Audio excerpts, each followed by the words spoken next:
Dice out. Now. Game!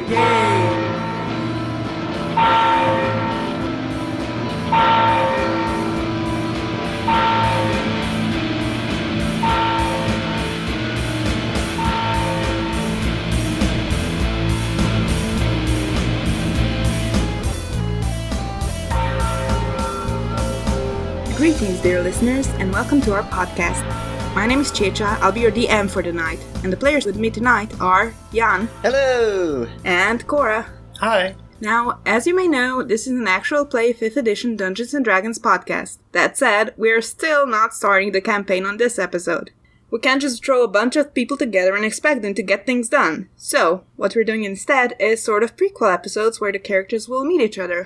We have 2 more characters to meet today, so, Jan, why don't you start? Who are you? Who are you playing? Hello, I play a half-elf sorcerer named Darryn Leolin. He is a handsome-looking boy. He has the average half-elf, slim build, medium height. He has red hair, because as you might know, every character I play in any game always has red hair, because it's beautiful. He has green eyes, but his eye color actually changes with the elemental magic that he's gonna do.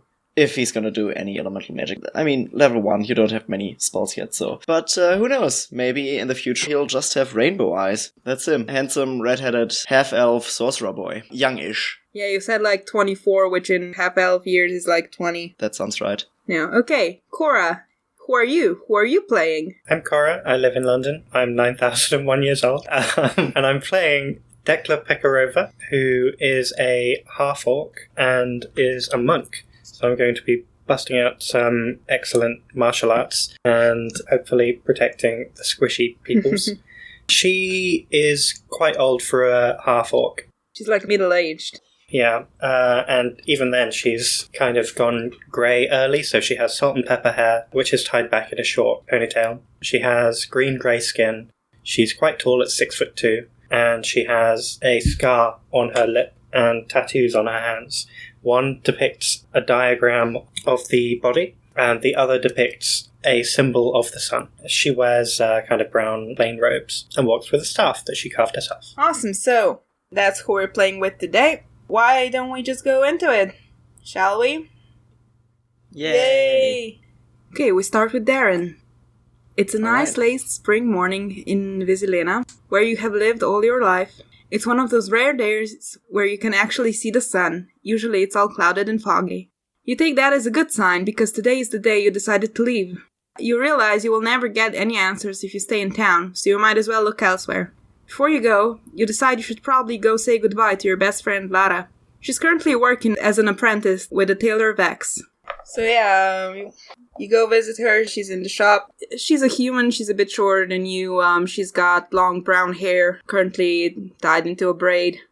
Right now there's nobody in the shop, so she's got time to pay attention to you. Hey Lara, today's the day. What day? Oh, you mean the day? The day. You know, I've talked about it. Oh my god, I can't believe you're already going! And she gives you a hug. I didn't expect it to be this soon, but I don't know. Yeah. It just felt right, you know? I can't just push it back day after day. Yeah, I know, I understand. Hey, you know how I'm working with Vex now, the tailor? Yeah. I made you something. Really? Yeah, wait here. And she runs to the back and she comes back and she's holding a vest. It's a nice black vest. It's got sort of purple colored accents. Oh my god. You made this for me? Yeah, I made it for you. Come on, try it on. Let me see if it fits. Thank you so much. Yeah, I tried on. Yeah, it's a perfect fit. This is amazing. Thank you. Yeah, hey, you know, because you said you might be going and, you know, I'm gonna miss you. Hey, I mean, this isn't a goodbye for forever. I mean, I'll be back. I promise. I know, but even if it's for a while, you know, it's still... I really appreciate this. The streets are gonna be empty without you. Well, this place, this city, it hasn't always treated me right, but it's still gonna be hard to leave behind. Hey, if on the way you happen to run into my parents, why don't you tell them to write me? I will, Era. And from the back room you hear, Is that your friend? Is that Darryn? And the tailor Vax, who's a purple tiefling, comes out of the back room, got measuring tape around his shoulders and just like, Darryn, boy, are you leaving? Yes, Vex, it's time for me. Oh, well, I do hope you find fortune out in the world. It's a terrible world out there. But you got it in you, boy, I believe in you. It can't be all bad, right? I mean, there's gotta be places in the world that aren't as rotten as this city, right? There's gotta be places where people live a better life, a fair life. Of course. I just hope I find something, anything about my parents. I wish you all the best, and he hugs you as well. Thank you, Vex. I hug him back. And if you see that scoundrel Casney, give him a smack on the cheek from me and tell him to write me. Of course, I will. Alright, so you say your goodbyes, you give everyone hugs, and you leave the shop. Some tears may flow. They may. You leave the tailor shop, you walk towards the southern city gate. You already bought everything you needed for the road, so unless there's something else you want to do before you leave. Probably as I'm walking down the street, every familiar face I see, I will just give a solemn nod and then be on my way. You get a few nods back. They mostly stick to their own business. As you near the city gate, you pass a cart waiting in line at the exit. The cart driver, who's an old gray-haired dwarf, he yells after you. Hey there, boy, you heading out? Yep. How about you? I'm heading south to Vinovar. I got to deliver these barrels. You're welcome to come along if you wish. What are you doing in Vinovar? What are those barrels for? My boss got invited to this wedding, but can't make it for business reasons, so I'm delivering these barrels as an apology gift. See, I'm not sure yet where the world is gonna take me, where the roads are gonna take me. I don't have any direction, so I'd be happy to come along. Yeah, exactly. Come on, hop on the cart. And he moves a bit to the side on the driver's bench, and my name's Herman. What's your name? Herman, nice to meet you. My name is Darryn. Darryn, huh? That's an odd name. I can't say I've met many Darryns. I don't know where it's from, to be quite honest. Do you happen to have any clue where that name might have originated? Because no one knows. I don't know. I've been all over the territories. It sounds a bit northern to me, though. Northern, huh? I'll keep that in mind. Okay. You join the cart driver on the cart, and you roll up to a toll booth at the gate. The worker there is a human woman with shortish blondish hair. She says, Hello, where are you heading? Do you have anything to declare? And Herman just says, Oh, just following the sparrows. And the toll worker says, Well, then I wish you a wonderful journey. And you pass through, and you're on your way south. Say, Herman, what's in all these barrels you have here? Wouldn't you like to know, boy? I guess I can tell you. My boss is the director of the Holderberg distillery. They're making gin up there. And you see how Darren's eyes just pop and suddenly get huge. They double in size. Oh, that's, are you making good gin? The best in the lands. The best in the lands, you say? That's, very interesting. Don't get any ideas. This is for the wedding. Don't you think I can just try a little bit? Just a little bit. Nope. How long are we gonna be on the road? Well, the journey's supposed to take about 6 days. But hey, if you're really thirsty for that, here you go. And he pulls out a flask from his coat and hands it to you. Darryn takes a long pull from the flask. How is it? How is the gin? It's good. Herman, this gin is fantastic. Thank you. I'll pass the compliments along to the distillery. Do I have any money, actually? Probably not, right? I mean, he might have some change, a few coppers, maybe a silver. It's still a lot, because, may I remind you that a gold coin can buy you a whole goat. Is that real? Yeah, that's what it says in the PHB. Oh, that's good to know. I ask Herman, how much is one of those barrels? And he looks you up and down and says, I think it's out of your budget. Okay. Dekla. It's a clear day today, which doesn't happen often here. You've been roughing it outside for a few days, and it's always been foggy. You've come here with a hunting party, but they've returned to the city now, and you tend to avoid them. So, you slept in a forest a few kilometers outside the city. You wake up, you put away your bedroll, you put out the campfire, and you go back to the road, going south. But as you're starting to walk, your ankle kind of hurts. It's that weird sort of sickly pain. It's not like you can't walk. You can, but it's very annoying. You continue down the road for a bit, and behind you, you hear a cart and some loud conversation. I'm probably used to this kind of thing happening every now and again. So I'll head towards the road, see if I can make it a little easier. On my ankle, at least. Maybe hitch a ride. You basically hitchhike, stand at the edge of the road with your thumb up, or... Yeah, hopefully they are feeling charitable towards an old orc. So the cart drives by, stops by you, and the old grey-haired dwarf who's driving the cart, he says, "Ahoy there, miss. We're going south to Vinovar. You wish to join us?" I do. Well, hop on then. And he motions to the bench next to him. On the other side of him, you see sitting a young ginger half-elf. He's wearing a very snazzy vest. The cart is transporting several barrels. You can either sit on the bench next to the driver, or you can sit in the back of the cart. It looks like it's made for 8 barrels, but there are currently only 4 on it. I think I'd probably climb up into the back, give myself a bit of a rest. Yeah, he follows you to see what you're doing, and once he sees you're up there, he starts the cart again, and you keep going. "So, what's your name?" he asks you. "I'm Herman, this is Darryn." Nice to meet you. Hi. I'm Dekla. Nice to meet you too. Why are you guys traveling? "I'm doing a delivery run. I'm supposed to deliver this barrels to a wedding." I don't really have a destination. I'm just tagging along and I'll see where the roads take me. I know the feeling. But normally I'd stick to the wilds. Don't like roads too much. Don't like people too much. Oh, so you're not from the city? No. "Where are you from?" Well, depends. I've been wandering for a long time. You could say I'm from the mountains. This is actually the first time I stepped foot out of Visilena. Just recently. Or have you been traveling for a week, a month? No, I've just hopped on this cart, and that's where I am now. I haven't been on the road for long. Well, I'm sure you will find lots of interesting places. Certainly, the world is a beautiful place. Okay, so you keep driving for an hour, maybe 2. The road is wide enough for 2 carts to meet. On the left side of the road there's the forest, on the right side there are fields and meadows. There's a slow descent to the road, you only really notice it after a few kilometers. Herman is very chatty, he asks you questions, he tells you road stories. Anything you can think of, he will be talking about it, keeping you entertained. Cora, why don't you roll me a d20? That is a 5. Okay, already, okay. My bad luck is carrying over. You're making your way down the road, and then at a certain point you start hearing stomping through the woods. And it's coming closer. And a bit in front of your cart, a bear runs out of the woods. Whoa. Yeah. How does Thurman fare with the cart? Well, he pulls the reins, he stops the horses, he yells, "Whoa!" And the horses stop abruptly. The force of the stop carries you forward a little bit from your seat. But yeah, the bear is coming right towards you. He's a few meters away. What are you gonna do? Darryn freaks out. He's like, "Whoa, what is that?" It's a bear. Stand back. And she jumped down. That's what a bear looks like? I've only seen, bear heads, but I thought they would be smaller. I've eaten bear stew, but I've never seen a full-size... Well, the bear is right upon you. Ah!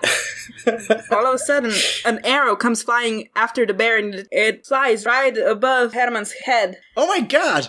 And the bear actually swerves a bit around you. He's clearly not here to attack you, he's swarming around you, and you can see there's already arrows embedded into his back, and he's running past you. And you see out of the woods behind it a group of hunters running, and they're yelling, "Do something! Don't let him get away!" They stop to aim another arrow at the bear, and... Stop shooting! You almost hit us! Okay, at this point I think we should roll initiative. I don't really know what you're gonna do. Obviously you don't have to fight the bear or anything, but just to sort of see where we are. Yeah. Yeah. Okay, I'm on an initiative 13. I got a 19. Okay, so one of the hunters, a half-elf woman, the one that yelled at you, she's aiming the bow already and she shoots, and the arrow misses again. This time it barely misses one of the barrels. And she's like, "Come on, it's gonna get away!" The other hunter who's up behind her also aims and shoots. It hits the bear, who's still running away, and it kind of swerves a bit to the side and loses its footing a bit, but it picks itself up and continues running. Darryn, it's your turn. What do you do? Okay, I'm gonna cast Firebolt at the bear. Okay, I'm not sure what you roll for that, but... Just a spell. Oh, that's a good roll. That's a 22 against... 22 hits. I do 1d10 fire damage. Alright. It takes 8 fire damage. Ooh, yeah. You send a fireball and it hits it smack on the butt and it singes like a large part of its back area and it sort of roars and kind of topples and it's having a hard time running, but it keeps running. This animal is terrified. Okay, so Dekla, you're next.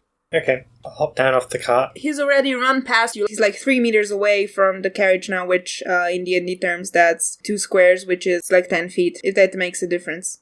I will probably join Darren in fighting the bear. I think I'll try to, I'll stand on the side that is closer to the fields, so that if it tries to run away, it would have to go, into the woods. And I'll just smack it with my staff, because that's what I do. Okay, roll. Okay, that is a 14. 14 hits. Okay, shall I do the unarmed attack as well? If you want to. Yep, I'm going to whack it in the nose. Bad! Boop it in the snoot. Yes, I'm going to poof it in the snoot. Like you do with a bad dog, bad, massive, man-eating bear. Bad. That is a 16. 16 also hits.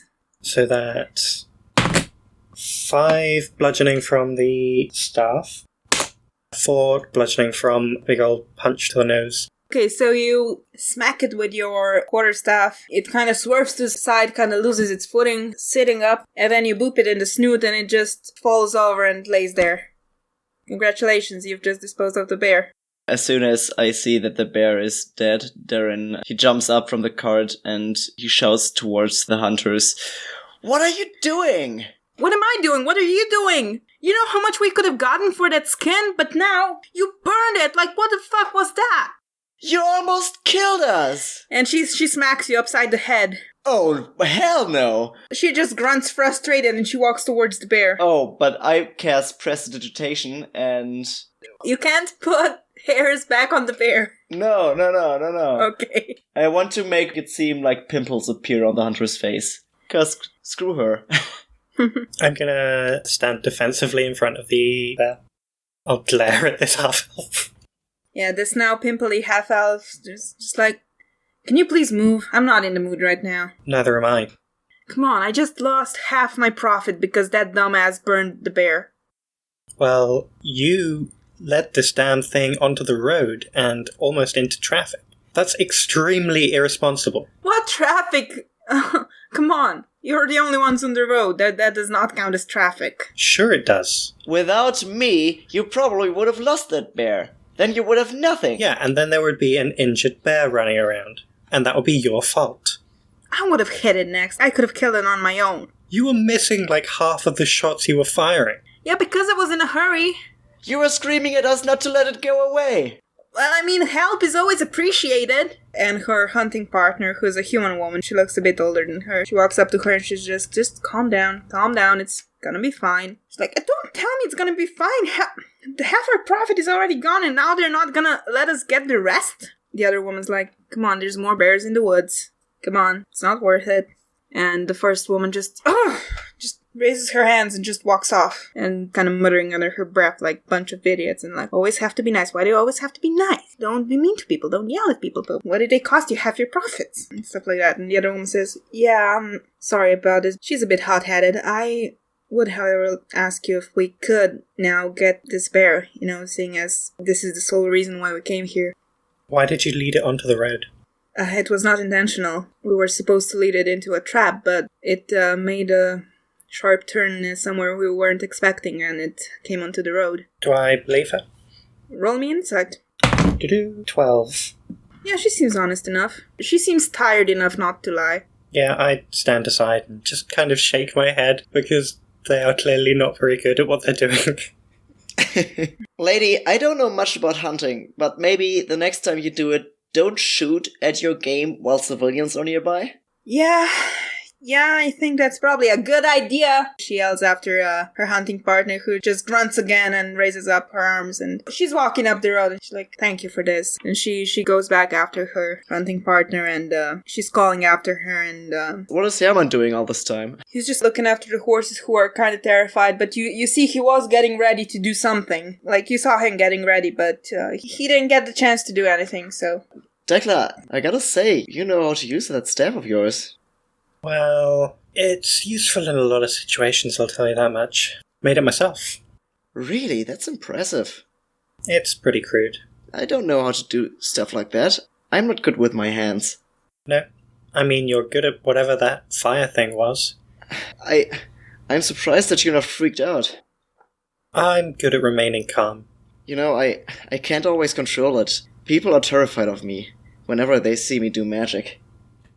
Really?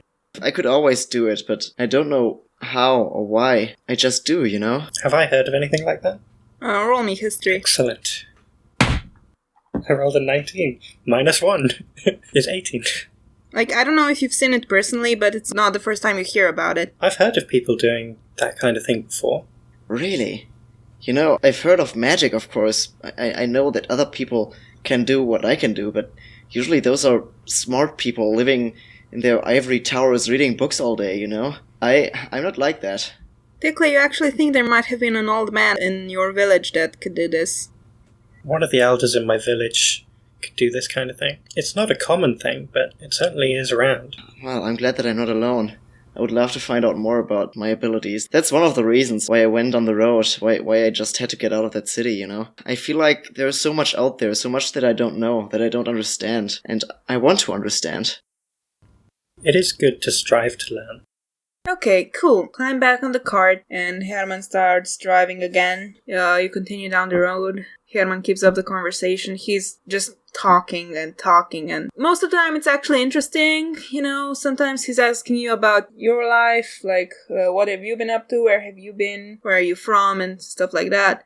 And if conversation happens to run out, he will start singing, and it's not actually that bad. He has a pretty okay voice. Can you do that for us? Can you give us an example of how well he sings? I don't think I can sing low enough. I believe in you. Go ahead. Došlo vreme da se smirimo, da uz nekog život živimo.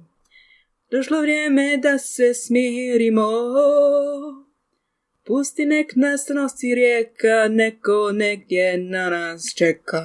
See, and at the last bit, it gets too low. Anyways. I'm probably giving like a lot of really, really short one-word answers to any questions this Emma asks. Mm-hmm. Okay, Jan, can you roll me a d20? 18, man, I'm rolling really well today. 18. You've been on the road for a few hours. It's getting to the afternoon, and you see among the fields, there's a road leading down, and in the distance you see a small lake, and you actually see there's a bunch of people there, and there's a tavern of sorts. And there seem to be people swimming in the lake. What is this? Some kind of small city? And Herman looks there. Oh no, that's just a small beach. Huh. Yeah, people from villages around here come here to swim in the summer. I've never seen a body of water that large before. And he looks at you. You haven't? Oh right, you said you've never been outside of town. I am a very sheltered person. Well, I guess there's a river running through the city, but, well, that doesn't compare to an entire lake, does it? No. Do you want to go check it out? You know, I would love to. Right. We're gonna need to stay somewhere for the night anyway, so might as well be here. And he, turns the cart. It's a 2-horse cart. He, turns them down the road that leads to the small lake. And, you know, it's quite a distance away. It's like 30 minutes away. In real life, that would be like a few minutes with a car, but since you're on a cart, you know, it takes a bit longer. But yeah, you reach there, and there's a small tavern there, and there are people lying around on blankets, you know, catching the sun a bit. What's the tavern called? What street is the tavern on? What is the name of the innkeeper? It's on Chestnut Street. Yeah, the tavern is called the Chestnut. It's located under a chestnut tree. I mean, there's a chestnut tree right next to it. The innkeeper's name is Loise. What's his husband's name? His husband's name is Jože. What's their son's name? They don't have a son. They have a daughter. What's the daughter's boyfriend's name? Daughter's boyfriend's name? She's a lesbian. Oh, okay. That clears up all of my questions. Sorry, we're done picking on the DM now. Okay, so you roll up to the Chestnut Tavern. You park the car under the chestnut tree, which gives it nice shade, which means the horses won't get overheated while they're parked. And yeah, there's like a little water through there for the horses and Herman ties them. And yeah, you spend the rest of the day there because Herman doesn't really want to continue on from this point because, you know, it's gonna be night soon. And I mean, it's not that close to night yet. It's like between 4 and 5 in the afternoon. So, you know, you still got a few hours left of the day. What's the weather like? Sunny. A few clouds here and there, but mostly sunny. Since I don't have any money, I would then probably sleep outside. Herman walks up to you, both of you. Hey, I got us rooms, so, That's so kind of you. Thank you. yeah, well, don't mention it. Gotta look after my travel buddies. Well, I really appreciate it. Yeah, it's no problem. Well, if you need me, I'll be inside, I would like to pay you back. I don't want to accept your charity for nothing. Well, you know, we can talk about it once we finish the journey. Okay. I would like to go up to the innkeep. Hello. Well, hi. What's your name? Loise? They call me Lou. Lou. I have a question for you. Go right ahead. Do you get many magic users around these parts? Not that I know of. Not many, no.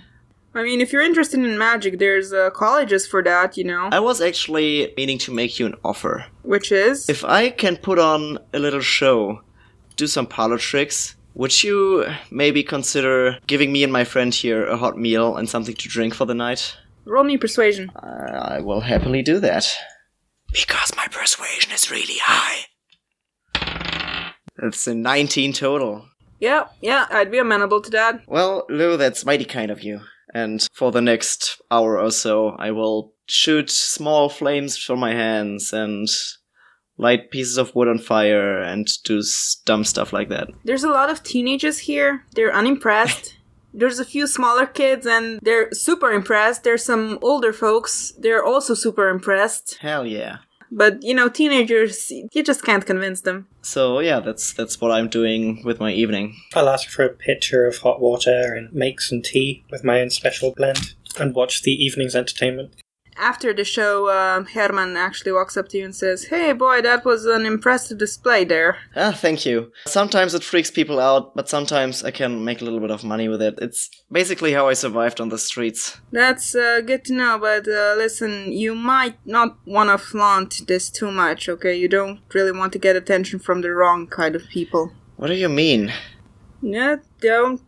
It's not important. Just, I mean, you know, don't. I got into trouble a lot on the streets back. Hey, Lou, my good friend, why don't you bring this good boy another glass of wine? What kind do you like? I like all wines. Then bring him your cheapest wine. And yeah, that's how the rest of the night goes. Okay, yeah, in the morning you wake up. Herman actually comes to your rooms, knocks on your door to wake you up, because, you know, rise and shine, the road is fresh, we gotta go. I'm probably already awake. Yeah, most likely, but, you know, even if you weren't, that's what he does. Yeah, you climb back onto the cart, and you continue back to the road and on your way. It's a bright sunny morning, a few clouds here and there, otherwise it's clear. Herman is still in his good mood, telling you more stories, asking you about your life, and, you know, if nothing else, he starts singing again. Jan. Yes. Can you please roll me a d20? Of course. Holy shit, another 19. As you're riding along the road, you know, listening to him sing, in the distance there's a large field of small brown cows. In the middle of those small brown cows, you see one large white cow with black patches. That cow looks cool. Oh yeah, that's old Knickers there. He's kind of famous around these parts. A named cow. Yeah, he's been famous. Certainly one of the biggest cows I've ever seen. Maybe the biggest. Yeah, he won a few awards in the last year or so. Everybody loves him. He's a big cow. Some people come here just to have sketches made with him. Okay, so outside of the game, that was a reference to a meme that was popular like a few days ago. Oh, the big cow meme. I Yeah! did not get that. But now I do. Okay. No, I got it.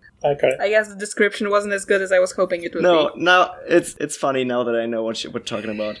I was wondering what you were getting at, but now I get it.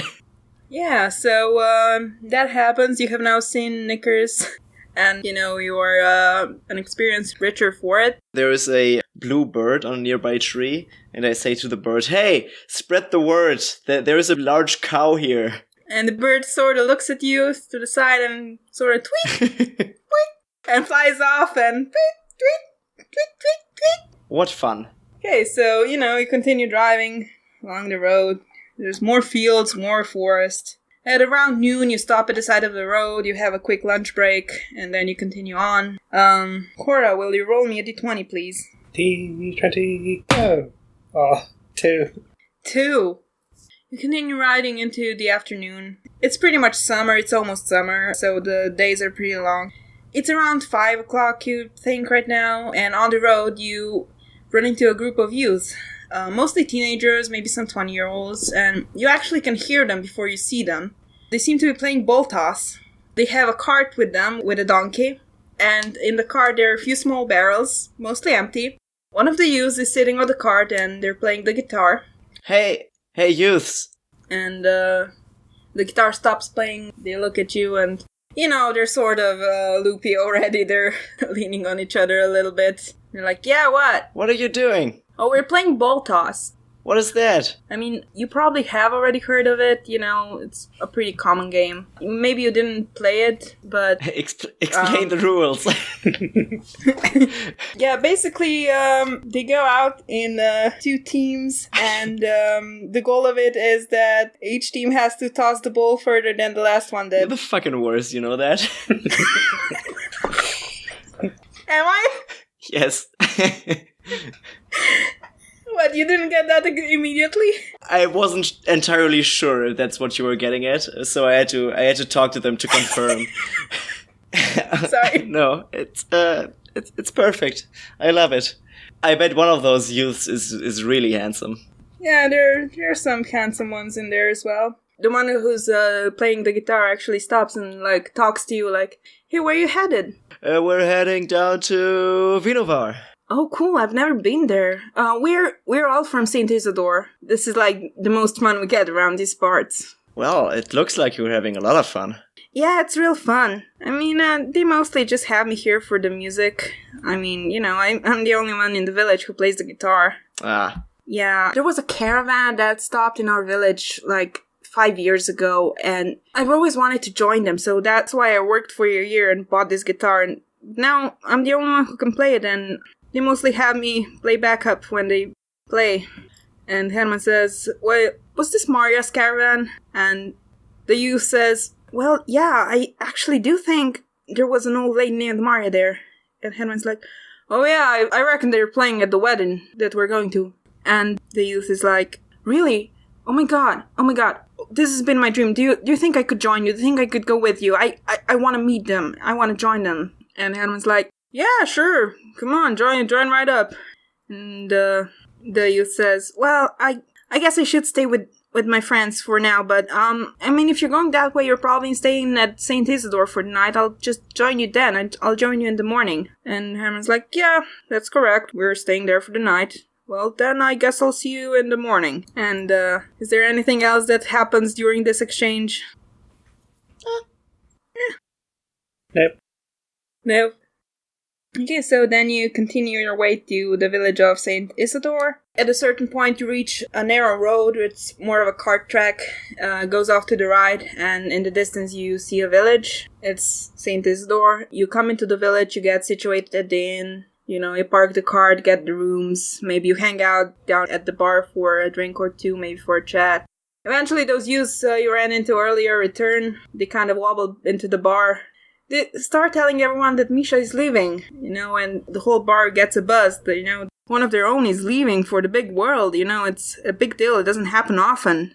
And then eventually Misha comes in as well, and they're sort of teary-eyed, and everybody's cheering on them, and it's sort of spontaneous farewell party begins. So, anything you want to do during this time? I just want to say, I know how it feels to say goodbye to people you love. Yeah, I'm really gonna miss my parents.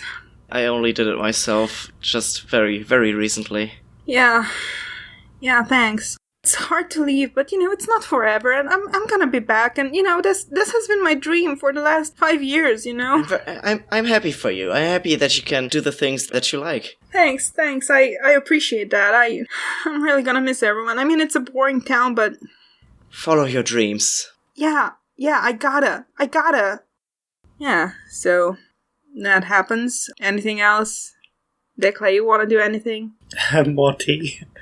She's just sitting in the back of the room, just sipping on tea, both literally and metaphorically. Okay, yeah, so there's this big farewell party going on, everybody's cheering on Misha, and... Oh, I also get obscenely drunk. Oh yeah, I mean, I assumed. So the next morning, bright and early, you start the journey again. A little sleepy, a little hungover, but with a new passenger. Hadron is up enough to drive the cart. The rest of you can catch a little more sleep on the cart, should you want to. You make your way back up the cart track to the road. The sky is clear, the sun is shining, and you continue your way. Can Cora roll me a d20? 4. 4. So yeah, you catch up on sleep. And then, at about noon, Heron finally wakes everyone up. He gives you fresh water from a nearby stream, and then you eat some lunch and you continue on your way. Herman isn't singing as much as before, because now you have a musician with you. Misha is playing music, and they're taking requests, if anyone wants any, and they're actually playing really well. Hey, do you know Wonderwall? I don't think I've heard that one, sorry. Oh, that's okay, it sucks. Then why did you ask for it? Oh, I was just curious. Oh, okay. Basically, I just wanted to let you know not to play that. Oh, cool. Yeah, don't worry about it. It's at times like these that I'm glad I no longer have the ability to play the flute. Like, in character, because her character used to be able to play the flute, but we switched it out for a few more skills. Yeah, it doesn't make any sense. Why would a monk be able to play an instrument? Why not? I mean, it's... Yeah, it's completely tangential. Wait, so a few hours into the afternoon, you hear sounds of another carriage coming from behind you. And it's moving a lot faster than your cart is, and even when Herman moves the car to the side of the road, the carriage driver still flips him off as he passes. The carriage has a coat of arms on it. Darren, you can roll history if you want. Okay. Nope, that's a 2 + 1, a 3. Oh, 3. Yeah, you do remember seeing this symbol around town before, but you're not really sure. Must be somebody important, but you're not really sure what more to think about it. The carriage runs off around the hill in front of you, but as you make the turn as well, it's actually stopped. There's a fallen spruce tree blocking the road. You hear a loud argument. The carriage driver is arguing with a noblewoman and presumably her bodyguard. Like, there's a man in a chain shirt with a shield, and presumably that's her bodyguard. Technically, you can't pass the road as well because it's blocked for you as well, so you drive next to them and you can actually hear the argument, and the noblewoman is yelling, "I can't be late for my own little sister's wedding, so fix this!" And her carriage driver is trying to convince her that there's nothing he can do, like, he can't lift the tree. And, actually, as this arguing is going on, the other one actually stops the car, steps down to see if there's anything he can do to help, and, Dekla, Darryn, the two of you both hear, like, a twig crack in the forest. There's a quick swear word following the cracking twig, and as you look there, you see someone in the bushes, and they're aiming a crossbow at the noblewoman. And, we're gonna roll initiative now. Da-da-da. Oh no. I got an 8. I rolled a natural 1. Oh no. Yow, yow, yow.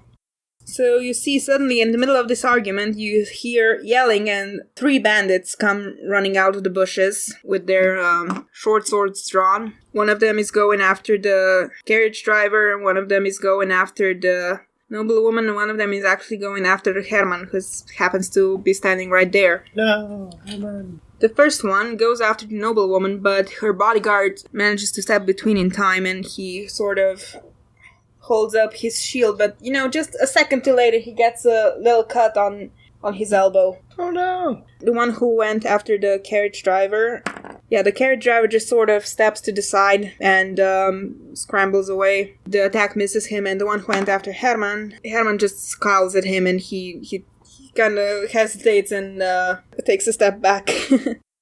Next one is actually Herman, what he's gonna do is he is gonna keep scowling at this person in front of him. And, he keeps scowling this person who just keeps stepping back, and at a certain point, the person just collapses and you hear loud snoring coming from the person on the ground. Okay, so next up is the bodyguard. He's gonna attack the bandit in front of him, and he slashes with his short sword and manages to slash him a little across the chest. Nothing big, and it actually takes a step back from the hit. Okay, so Darren. Yes, I would again like to cast Firebolt. Go right ahead. How many bandits are there total? Right now in front of you are 3, but because, you heard those cracks in the forest, you assume there's more. These ones are coming at them with their short swords, but you saw at least one more aiming with a crossbow, so there's more than 3. Okay, I want to cast Firebolt at whoever is closest to me. Mm-hmm. That's a 23. And the closest one to you right now is the one who went after the carriage driver. Yeah, 23 hits. 3 fire damage. Yeah, you kind of singe a bit of his hair off, kind of burn him over the neck. He kind of yelps, but he's still up and running. Dekla, it's your turn. Okay, I'm gonna reach into my robes, pull out a tiny little statue, give it a kiss, hop down, and head to the bandit that is attacking Herman as well. That one is currently on the ground. Then I'll go to another. He's still alive. You can attack him if you want, but, just letting you know. Yeah, that's okay. Yeah, I'll go to the next active bandit. Okay, then that would be the one that Darren just hit. Yeah, that's the one I want. Then I will whack that guy. Are they human? Out of interest? Mostly human. One of them is kind of short. You assume he's, halfling. Okay, well, I have a total of 7 to hit. To hit, misses. Okay, then I will follow that up with a punch to the gut. See how he likes that. Mm-hmm. Oh, that's better. That's a 20 total. Yeah, that hits. That is 4 damage, bludgeoning, as I whack him straight to the gut. He kind of doubles over, holding his stomach, kind of coughs a little. But, he's still up. Now there are gonna be 3 crossbow bolts flying out of the bushes. One is gonna be at the noblewoman, or, now her bodyguard that's standing in front of her. He's actually yelling for her to scramble into the carriage. They're all going for the, bodyguard now, I guess. One of them hits him, the other 2, one flies past, the other one lodges into his shield. Yeah, and the one that hits him kind of hits him in the shoulder, and he kind of yelps, and, we're back on top of the initiative. It's now the other 3 bandits. One of them is asleep on the ground. One of them, he's right in front of the bodyguard, swings at him with short sword, and he hits him. And the bodyguard just kind of kneels to the ground, and he's not dead or anything, but he's out of the fight. He got hurt too bad. He can't stand up. He can't really attack. Okay, and then there's the one that Dekla just hit, and he's gonna try to hit her back. Yeah, come on, bring it. Does a 5 hit you? A 5, no. He tries to hit you up, but you just kind of hold his head at arm's length, because, he's a halfling. Okay. Okay, so next up is Herman. He turns to the bandits in the bushes. He turns to one of them. He looks at him, he scowls and says, "Hey, so how about you put down your crossbow and walk away?" And, you see the bandit put down his crossbow and starts walking away. The bodyguard is out of the fight right now. He's just sort of laying on the ground, just kind of trying to hold he's losing a lot of blood. He got hit in the artery, sort of, so he can't really fight right now. It's Darren's turn again. How many conscious bandits can I get within a 20-foot radius? Conscious? Like fighting. 20-foot radius? I'm gonna say 3 plus the one on the ground. Yeah, I don't care about the one on the ground, just the 3 bandits then. I'm gonna cast Sleep and put more of these people on the ground. Okay, 23, I got 23. Yeah, right now, you can get within 20-foot radius. You can get the one that Dekla's holding, the one that's fighting the bodyguard, the one that's asleep, obviously. Also, one of the ones in the bushes. Okay, so the one that Dekla is holding falls limp in her hand and just kind of stays leaning on her hand. Then the one in front of the bodyguard also just kind of collapses on the floor. And the one in the bushes is still standing. Okay, so I put 2 people to sleep. Yay! Well done. That's my turn. Cool. Dekla, it's your turn. Okay. Are there any others left standing? 2 in the bushes. Okay. Technically 3, but one of them is walking away, so the other 2 are like yelling at him, "Hey dude, what are you doing?" I guess I'll go to one of the ones who is not walking away and just kind of see if I can spin my staff around and whack them in the side. Mm-hmm. Okay. That's a total of 10. To hit. Yeah, 10 to hit. Yeah, that misses. Yeah, okay. You reach a bit too high with the spin and they just kind of duck under it a little bit. I was showing off too much. Yeah. I'll follow that up with I'll try and trip him, as for flavour. I rolled a 9, so nothing happens. So yeah, he just kind of jumps back and that's it. Now he's right in front of you. He's got his crossbow in hand, but like you're right in front of his face and he's kind of unsure what to do, so he drops his crossbow, pulls out his short sword, and he's gonna attack you. Okay. Okay, does 12 hit? No, I dodge out of the way. Yeah, you dodge out of the way. And the other one is still far away enough that he's gonna try to shoot at you. His buddy is sort of far away enough that he's not really afraid of hitting him. Does a 15 hit you? Yes. Oh, well, okay, he hits you for 5 hit points. Yikes. Okay. He sort of hits you right in the shoulder and... Okay, it's now the first few bandits' turn. Well, the first bandits are all sort of on the floor. Well, I mean, technically, if you let that one drop when that was leaning into your hand, Dekla, if he hit the floor, would that wake him up? I'm gonna say that he's awake. He hit himself when he fell to the floor and as shaken himself wakes, but he's still prone and he doesn't have any actions this turn. Okay, Herman. Herman reaches into his coat, pulls out a throwing disc, and he throws it towards one of the bandits in the bushes, the one that shot you, Dekla.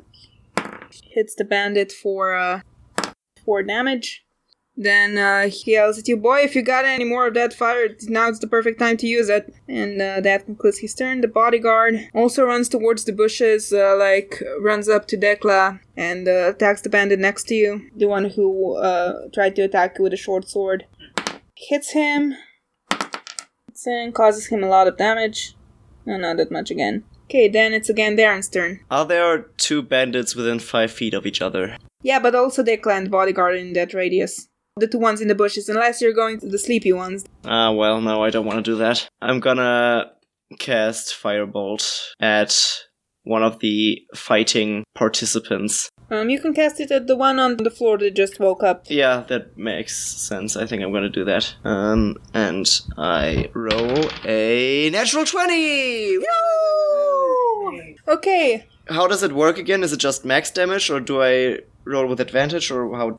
Like, official rules say roll the damage twice and then add all the modifiers, but I was thinking I was gonna do, like, max damage plus roll. Okay, yeah, so this is just 1 dice roll, so just 10 damage, 10 fire damage. Yeah, you burned that motherfucker up. He's gonzo. He's Hell yeah. that his shitty leather armor that he had on him kind of burns away, his bandana burns away, his hair gets singed, his face is unrecognizable, he falls back to the ground. How many children did I just orphan? He seemed pretty young, so... Thank God. If any, probably not a lot. Probably just like 3 or 4. Yeah, halflings.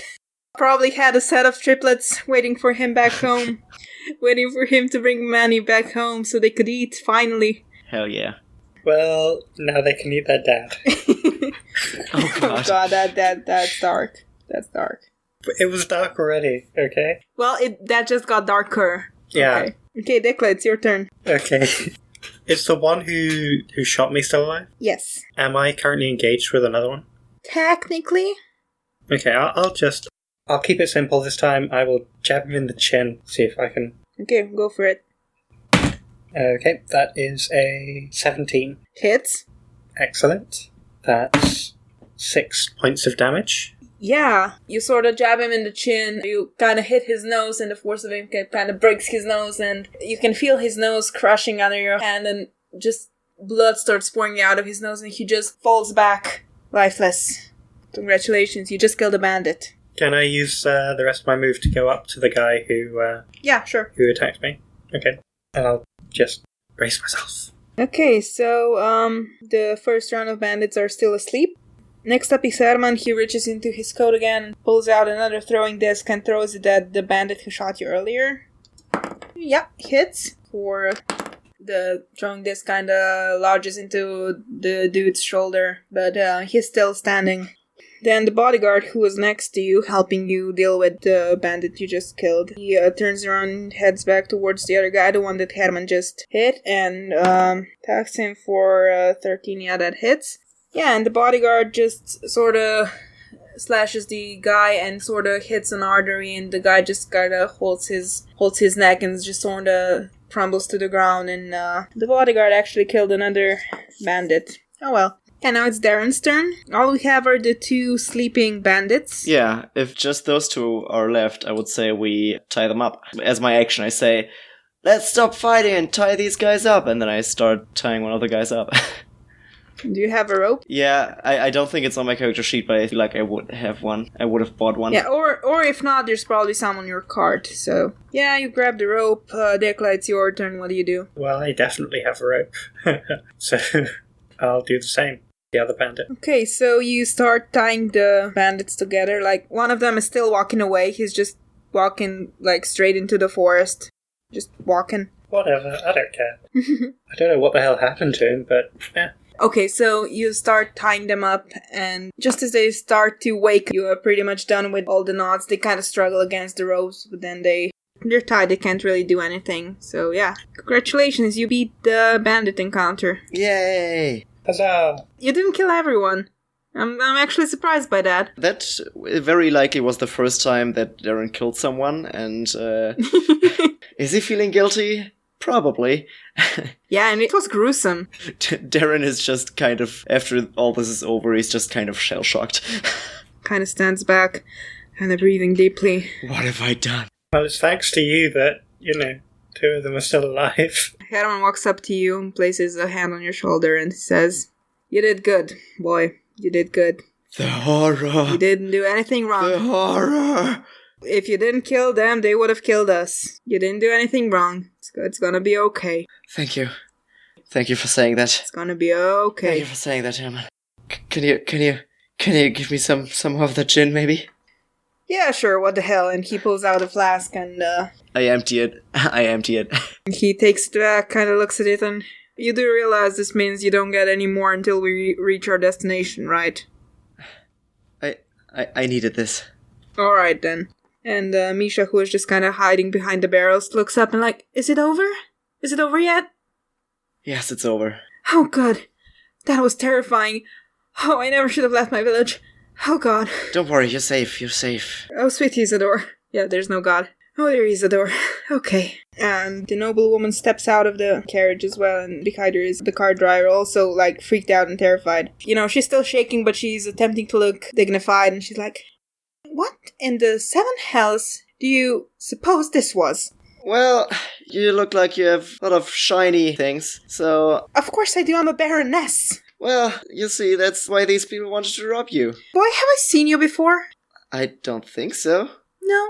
I feel like I might have seen you around the city. I think I just have one of those faces, Maybe, I don't care. I don't busy myself with the affairs of commoners. Well, we just saved your ass. Oh, don't get me wrong. I am grateful for that, really, honestly.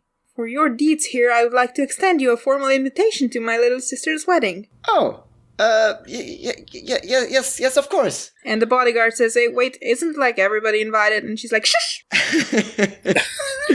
I roll insight. 21. Why am I rolling so well today? I'm happy. She's just saying that, to sort of show off, or not to show off, Yeah. express gratitude in a really arbitrary way. Well, that's where I was going anyway, so thanks for nothing, I guess. Oh, well then, perfect anyway. Whatever. Right, so we still have to get there, and we can't do that with this tree across the road. Well, that sounds like a you problem. I mean, you can't get anywhere either with your rickety cart. And Hannah's like, "Hey, watch it. Don't call my cart rickety." I don't really need to get to this wedding, so... Hannah just, "Well, I do, and you're traveling with me." "Okay, look, not to worry, you got a dwarf on your team.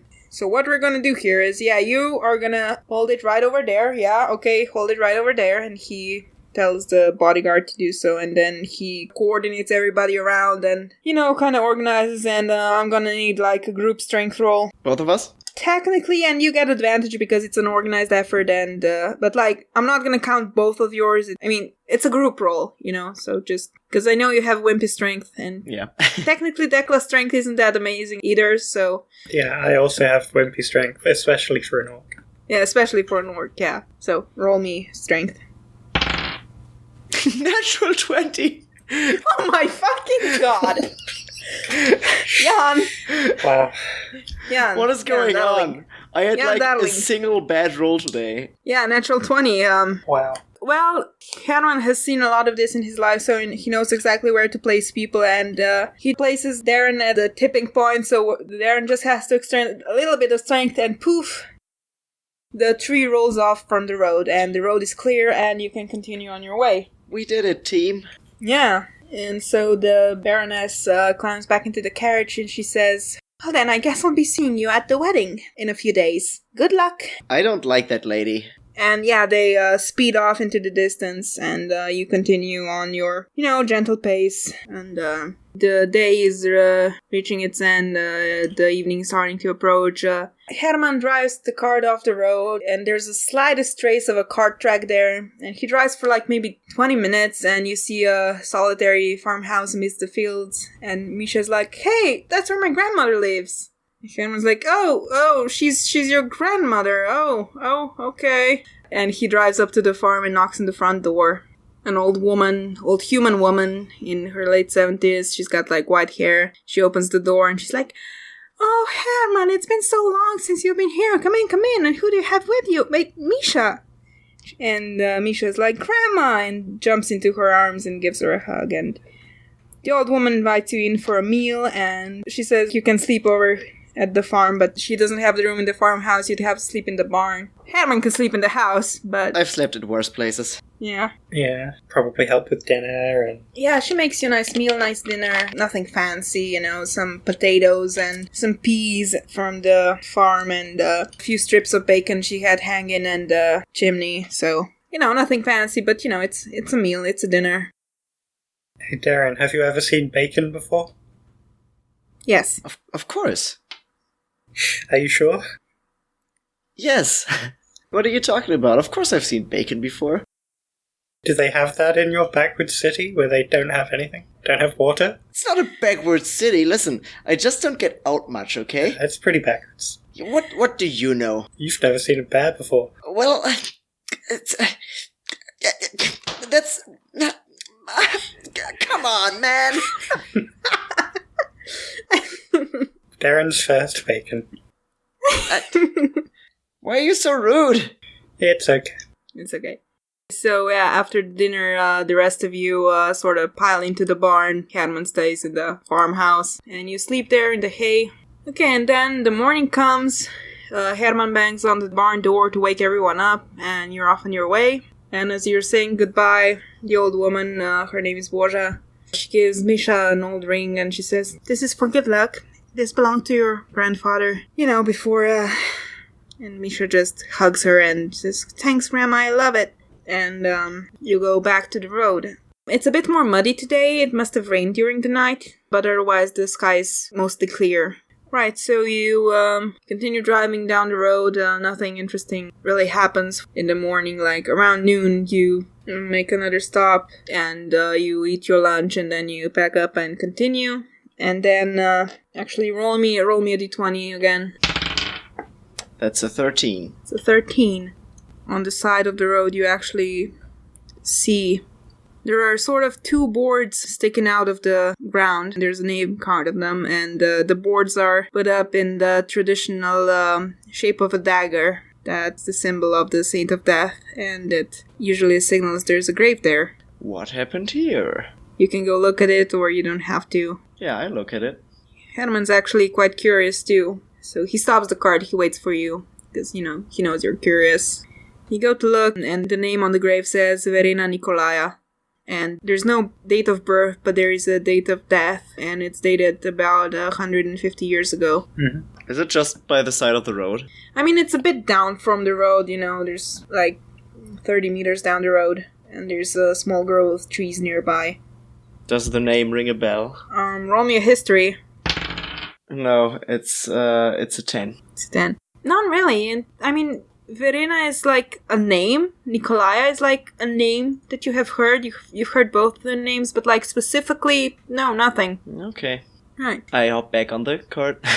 Yeah, you hop back on the cart, continue on the way. Well, saints preserve you. Nothing else interesting happens that day. It's a pretty boring stretch of the roads, you know. See, sometimes there's a lot happening on the road, and sometimes there's nothing. And, you know, fortunately you have Misha playing the guitar, and you have Herman singing along. And by the afternoon, the mud from the rain last night dries up in the sun, and as the evening rolls around, you see an inn at the side of the road, and there are stables next to it and a big apple tree as you stop there, and there's a sign above the door that says the Old Apple Bunch. Excellent. And you get...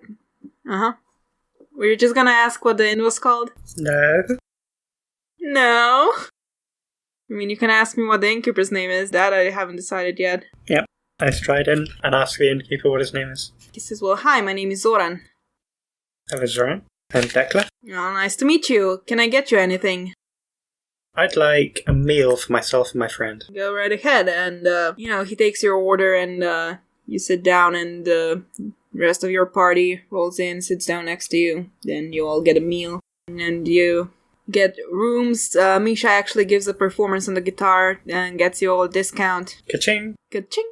And you spend the night in comfortable beds, and then in the morning you're all set to go, and you are off on your way again. It's a clear morning, like the rest have been. Herman is singing a tune, Misha is accompanying him on the guitar. The road has led you down the mountain far enough where you can actually feel the difference in the air. It's no longer mountain crisp, it's more like hillside warm. And, roll me d20, please. Cora.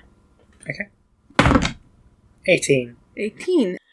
Out of the woods, a dude rolls out of the woods, he's kinda swaying side to side, and he can't really walk in a straight line, and he looks up and he sees you up ahead, and his eyes go wide, and he's like, wait, hold up, and he comes to you, and he's like, wait, no, you gotta listen to me, okay?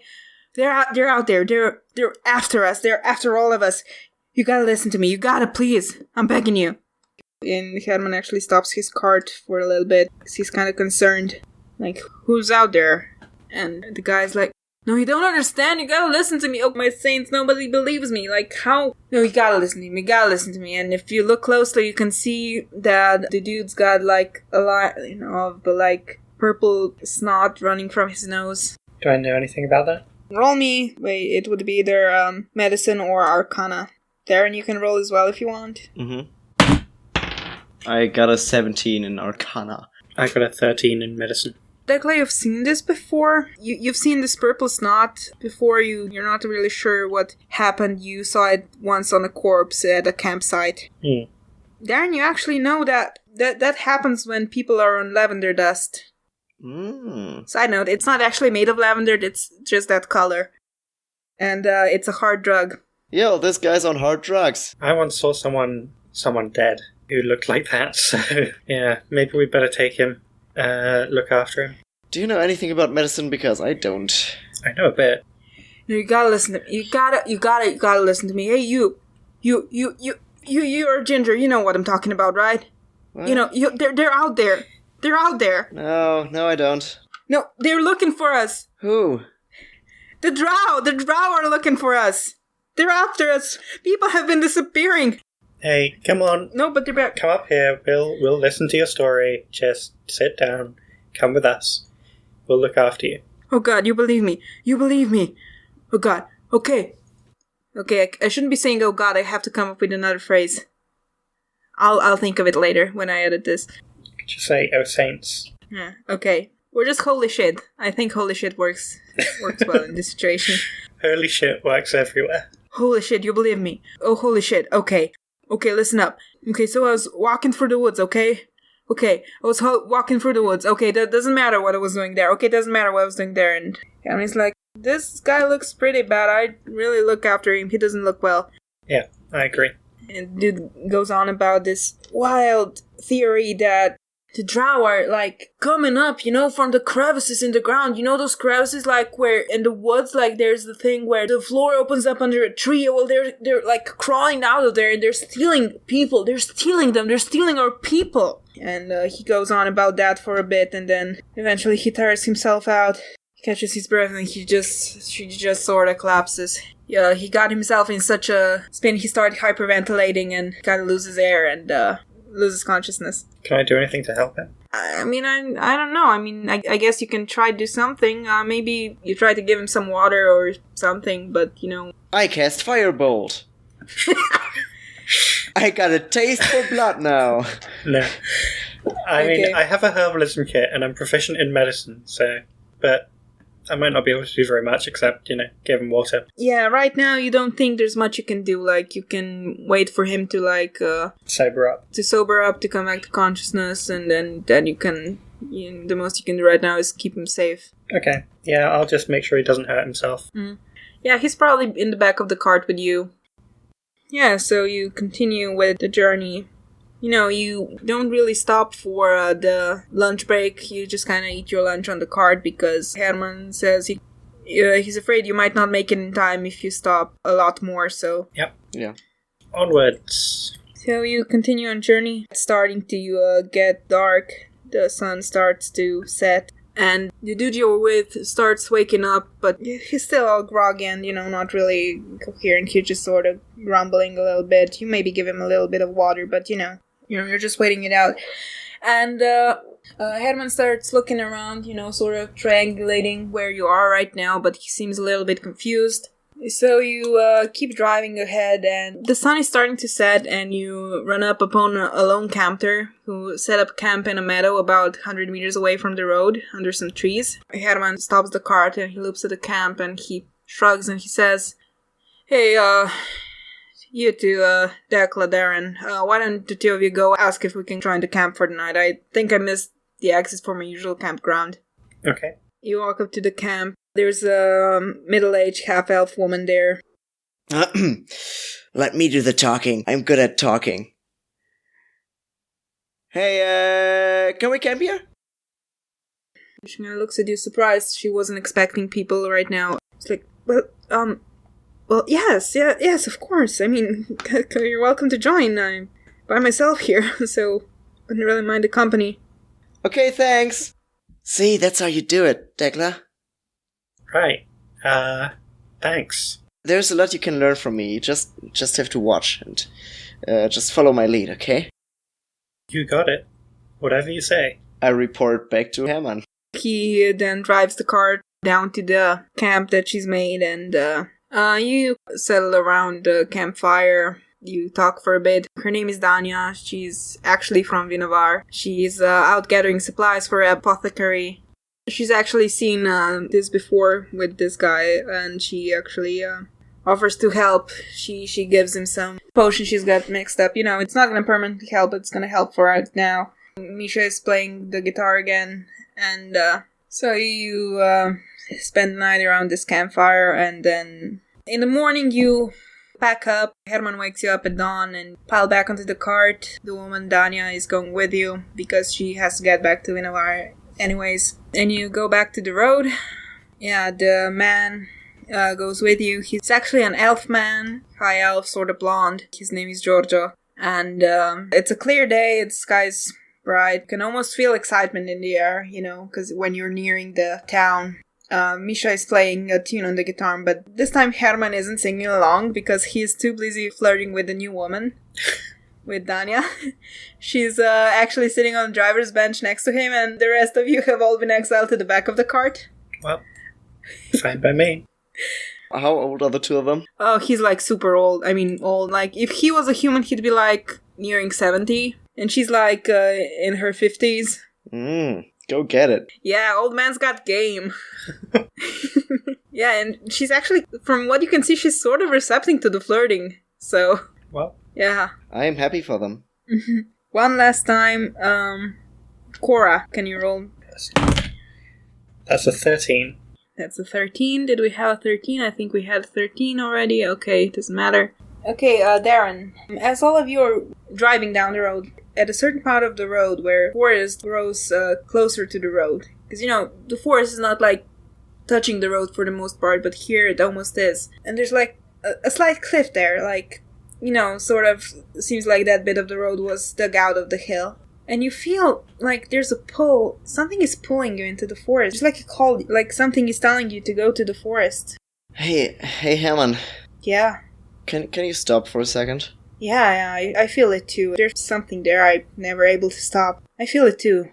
I wanna know what it is. Yeah, me as well, but I'm usually not really able to leave the cart here alone. No, I'll stop. I'll wait for you. We're close now, right? And the woman Danya says, yes, we're almost there. We're like a few hours away. Yeah, go boy, go. But I want to check out what this is about. You can't go on your own. I'll come with you. Thank you. I jump off the cart. Okay, you jump off the cart. I follow the pull. Yeah, you walk into the woods. Dekla is right behind you. This definitely feels like we're about to die. I know. I thought this might come up earlier, but it didn't. Oh well. Yeah, you walk to the woods. You walk for like 20 minutes, maybe half hour. And then you come into a sort of a clearing. Except it's not really a clearing because most of it's dominated by a giant tree. In this tree, you see a carving, like an ancient carving. It is the carving of a woman, and she's got 8 arms sticking out of her shoulders. She's a woman with 8 arms, and you can't help but feel sort of familiarity with it. It's familiar, somehow. Dekla, do you feel this? No. Feel what? I don't feel anything. This woman, this carving, it's like it speaks to me. So I get closer and closer, and I touch the carving. You touch the carving. How much are you touching it? Like, I mean, are you just touching a finger, or are you putting a hand on it? Like, I'm putting like my hand over it. Okay. You feel this weird staticky feeling under your hand as you touch her, and as you move your hand away, there's a purple handprint there where your hand was. Does anything else happen? Not really, but you still have that feeling like you know this, but how? You don't. But this is like something, Can I roll an investigation to see if I see anything else? Yeah, go. That's a 13. Like, you find it really interesting that the arms are carved sort of into the branches that spread out of the main trunk, but, that's about it. I put my face on the carving. Yeah. There's more of that staticky feeling, and as you step away, there's a purple print of where your face was. Dekla, do you see this? Yeah, you see the print. I mean, that is bizarre. Put your hand on there. I want to see what happens. Okay. I put my hand on it. Nothing. It's just you. You're fondling a tree. It clearly has something to do with you. Hammond said he felt it too, so it can't just be me, right? No idea. I want to roll Arcana. Okay, roll. Oh, hey, you know what I got? If it's a nat 20, I'm gonna kill you. I got a nat 20. Okay. Wow. Well, you definitely see that this purple print is sort of a powder, and it's that specific shape of lavender powder. Is this tree a drug? It's a very thin layer of the dust, but, it's there. Okay, so what I want to do is I want to brush my hand over the bark of the tree and see what happens. Like I want to like rub it with my. Yes, you want to fondle the statue. We get it. Yes. Yeah, no, you just quickly brush it across it, and a faint trace of the purple dust appears again. But it's barely visible. Like, you were holding your hand on it a bit longer earlier. That's why it was more pronounced. Well, I don't know what I can do with this. I mean, you can always just go back. You don't necessarily have to do anything, Right, I do still feel that pull, though, right? I feel drawn to this. I mean, that this was what was calling you into the forest. I don't like this, Dekla. I think we should just leave. If you say so. You clearly have some kind of connection to it. I think we should get out of here. I don't know. Maybe we can come back later, or I can come back later, but right now I think I'm gonna leave this weird tree alone. Alright. And I leave. You go back, takes you another 30 minutes to get back. I'm just gonna have you both of you actually roll an arbitrary survival. Oops, I got a 9. I dropped my d20. I have a magic item, the Orb of Navigation, so I'll use that. As you were going down the road, it kind of curved from going south and it's now going to the east. So actually this tree was calling you mostly to the north. So when you go back, you go mostly south. And it takes you like a few minutes longer than it did to get there. But you come back in one piece and they're all waiting for you. Sorry it took so long. I explain what I saw to the rest of the group. The rest of the group? Like Herman comes up to you. Wait, what was there? What was it like? I felt this every time I've driven through here, and I never could leave my cart alone. There was a giant tree in a clearing, and A tree? a carving of a woman with 8 arms. Huh. And when I touched it, that drug appeared, that powder. And dude just like, what? The woman Danya manages to catch his attention again, and Herman's like, he like holds you by the shoulder. Wait, what did you say? No, wait, come on, step away. Step away with me a bit. Okay, I do. You step a few meters away from the car.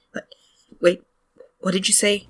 There was a giant tree with a carving of a Yeah, woman okay, with 8 that's not the arms. part I'm interested in. You said that... The powder, the purple powder, the drug. Oh no. What is it? Look, if you have no experience with it, then it's better that you stay out of it. It's dangerous stuff, not just for what it does with who is after it. Well, I touched a lot of it. Well, that shouldn't be too much of a problem. It doesn't affect you for the skin anyway. That's good to know. But you can't tell anyone about this. It's too dangerous of an information. If the wrong people find out about this, that there's a tree that just produces this drug, then we're all in danger. But why me? Dekla touched it too and nothing happened. And only I felt that draw. I felt the draw too, don't you understand? It's because we're sorcerers. So you can't tell anyone about this, alright? I'll keep that in mind, thank you. Alright, now, let's go back. If we want to make it there before dark, we should leave as soon as possible. Okay, so you come back to the cart, you climb onto the cart, and you drive off. You keep driving along the road, the sun is slowly getting higher and then it goes down again. As you follow the road, you reach a hill, and as you make a turn around the hill, the woman Danya suddenly squeals excitedly and points in the distance, and you follow her gaze and you see a bustling small town at the base of several vineyard-covered hills. The town is still about an hour away, but eventually you make your way there. Herman drives his cart through the busy streets to the even busier main square, where everything is being set up for the wedding. He offers a hand to Danya to help her off the cart, and then he also offers a hand to anyone else who wants to help off the cart. And Misha definitely takes his hand, because in one hand they're holding the guitar, and it's a balance thing. And the other dude, the Georgia, also tries to take his hand, but he just sort of rolls off the cart. The two of you can just jump off the cart if you want, or you can, Just hop off. Yep. Yeah. And Herman says, well, it was a pleasure driving with all of you. I do hope I'll see you at the wedding tomorrow. I hope so, yes. It's gonna be a big thing. These are rich people we're talking about. Probably won't be classy. Lots of fancy drinks, I guess. Mostly wine, I'm guessing. It's the winemaker's sister that's getting married. Well, I hope I can at least try some more of your great gin that you have. We'll see about that. I'm not in charge of that decision. Well, I hope I don't see that awful woman.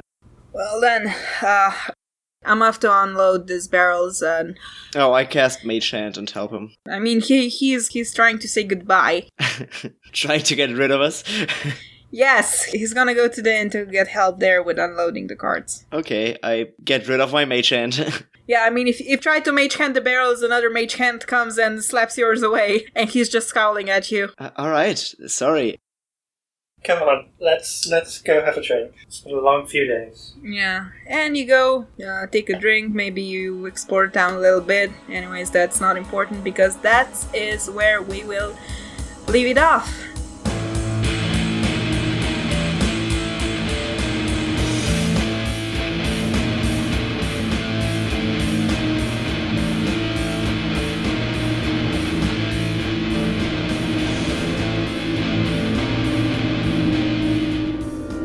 Dice Out Now Game is a 5th edition Dungeons & Dragons actual play podcast. Our intro and outro music is Bells by Fake Cats Project. If you want to get in touch with us, you can find us at Dice Out Now Game on Twitter, where you will also find links to our personal accounts. If you can, please rate and review our podcast, and tell your friends about us. Now, game!